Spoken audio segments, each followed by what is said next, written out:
Hi guys, my name is Untitled Ansari and you're watching the 34th tutorial on C programming, and today I'll be talking about the switch statement. So the switch statement is very similar to the if-else-if statement. Both statements are used to test a condition. So let me prove to you what I mean. So first I'm going to define my integer variable num and I'm going to initialize it to the value 5. And now I'm going to write my switch statement and I'm going to write the parenthesis, and the variable which you want to test, it goes in between these parentheses right here. So simply I'm going to add my integer variable num, and now I'm going to write the body of the switch statement. So the body of the switch statement is enclosed by these curly braces, and you simply insert multiple cases inside the body of the switch statement. Just like your if-else-if statement had multiple conditions and the value of the variable was tested in each condition. Similarly, the value of the variable which you've added right here in between the parentheses, it is compared against the value of each case. And if the value of the variable is equal to the case value, then the statements associated with that case will execute. So let me show you what I mean. So I'm going to write my first case, case 1, and make sure you add the colon right here after the value of the case. And I'm going to write the statements associated with this case. So I'm simply going to write the printf statement, and I'm going to print num is equal to 1. And in the end, I'm going to end my case with the break statement. And I'm going to tell you why the break statement is important. So this right here, this is an example of a simple case. So simply the value of the variable is compared with the case value, and if both of them are equal, then the statement associated with that case will execute. And you can add as much cases as you want inside the body of your switch statement. So I'm going to add another case, case 2, and I'm going to write printf num is equal to 2 and break, and I'm simply going to copy this 2 more times. So, I mean, this is the structure of my switch statement. And one thing to keep in mind is that two cases cannot have the same value. So I'll have to change this to 3. And one more thing to keep in mind is that you can also add a default case. And you can write default right here. So if all 3 cases above, or if all the cases above the default case are not satisfied, then the default case is automatically executed. So let me just change this to 3, and let me just change this to num is not equal to 1, 2 or 3. So now what is going to happen? Initially the value of my variable is 5. So the value of the variable will be compared with the value of the first case. So since 5 is not equal to 1, this case will be skipped. So now the value of the variable will be compared with the value of the second case. And since 5 is not equal to 2, this case will also be skipped. Similarly, case 3 would also be skipped, and since all 3 cases are skipped, the default case will automatically run and printf will print the statement num is not equal to 1, 2 or 3 in the output screen.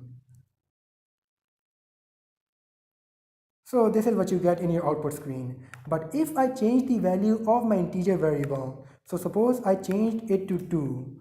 So now again, the value of the variable will be compared with the value of the first case.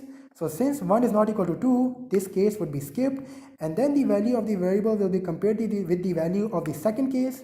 And since 2 is equal to 2, both values are the same. That means the statements associated with this case will execute. So num is equal to 2 will be printed in the output screen, and the break statement would terminate the switch statement.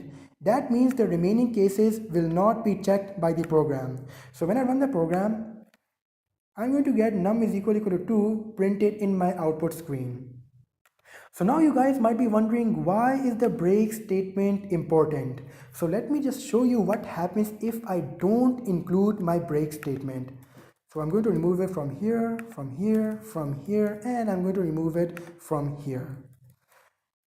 And now when I run the program, what will happen? The value of the variable num is 2. So case 1 will be skipped, and case 2 will be executed because the value of the case is equal to the value of the variable. So the printf statement will be executed, but after the printf statement there is no break statement to terminate the switch statement. So what will happen is that the printf statement of case 3 will also execute and the printf statement of the default case will also execute, just like a waterfall of unnecessary executions. So let me just show you the output of the program. So the remaining cases, the statements of the remaining cases will be executed. So the statements below the satisfied case, all the statements below the satisfied case will be executed unnecessarily. That is why you have to add the break statement at the end of each case. So as soon as the case is satisfied, the statements associated with that case will execute, and then the break statement will terminate the switch statement.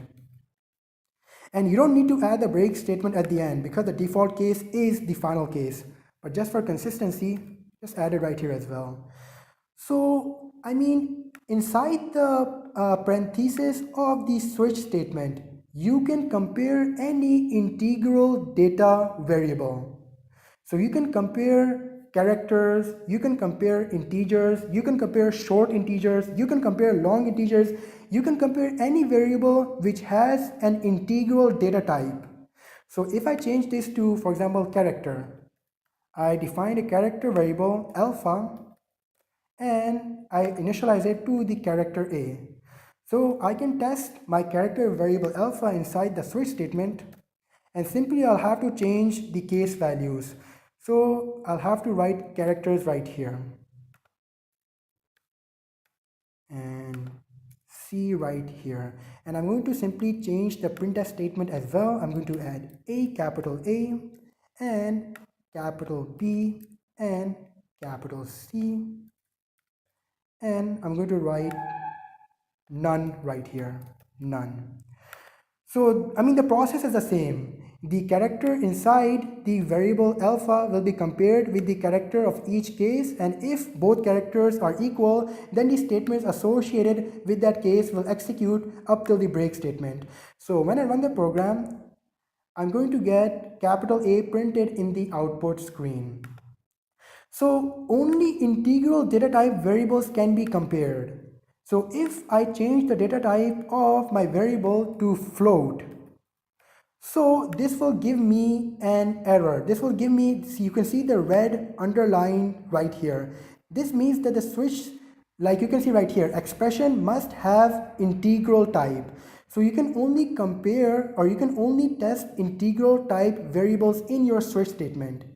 So that means you cannot add a float variable or a double variable inside the parenthesis of your switch statement. So this is all it about switch statements. If you have any questions, please ask them in the comment section, and thanks for watching this video.